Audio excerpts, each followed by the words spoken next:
Now, tens of millions of us eat one every week, but there are now hopes that new technologies could help reduce the environmental impact of ready meals. With the food we eat making up more than a quarter of our carbon emissions, the BBC's climate editor Justin Rowlatt has been looking at how changes in the industry could help the UK meet its legally binding net zero targets. If you have ever bought a ready meal from a supermarket, it will have moved through a place like this. It's cold. It's actually really, really cold because this entire place is one giant refrigerator.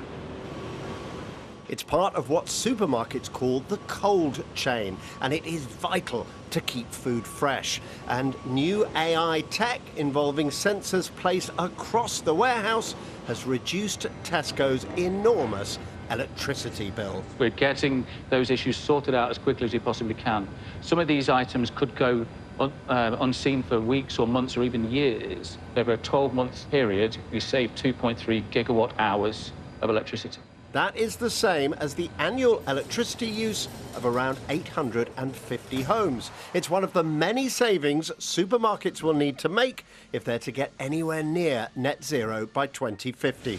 Another vital part of a ready meal's life is its packaging, and I've designed my own brand to better understand this. Right, Elliot, you are the packaging expert. Here is my product, just in time for dinner. I want a net zero packaging for this. I was thinking something like this. Yep.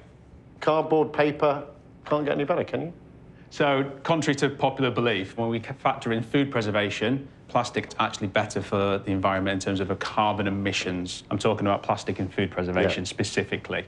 Take Sainsbury's mints, for example. They recently moved from sort of a traditional tray packaging and vacuum packed. Yeah, but this is plastic. It is, but it doubled the shelf life of the product. And it's so smaller than a tray, you can get more in a truck, so you save a lot of trucks. Are there going to be net zero packaging options? There has to be some new technology that comes through. Packaging made out of seaweed is just one that blows my mind, but it's going to need something different to change the game. There are lots of businesses and researchers across the UK trying to find ways to bring the humble ready meal to net zero. Like this company in Ledbury, who are trying to make an alternative to palm oil with a process similar to brewing beer. And even a robot chef at the National Centre for Food Manufacturing that cooks sauces from the inside out using steam. The problem is all these inventions will need substantial investment, and it could push up prices. The National Farmers Union says farming can get to net zero, but they say the same standards must be applied to food we import from abroad. We're not looking for protection, but the NFU has always... That does sound like protection. No, the NFU has always stood for fair trade. Now, fair trade is very, very different to free trade. But listen, import restrictions will mean higher food prices in the UK. Realistically, our government's going to want to do that. Ultimately, this is government's decision about whether they're serious about delivering the climate change ambition. We know that without a fair import policy, we are going to offshore our production to jurisdictions we have absolutely no control over. Now, the vast majority of the meat eaten in the UK is homegrown, and most imports are from the EU, which is working towards similar net zero goals. However, getting ready meals to net zero will be a massive challenge. Greener energy sources will reduce some emissions, but for others, we're relying on technology that is still in its infancy.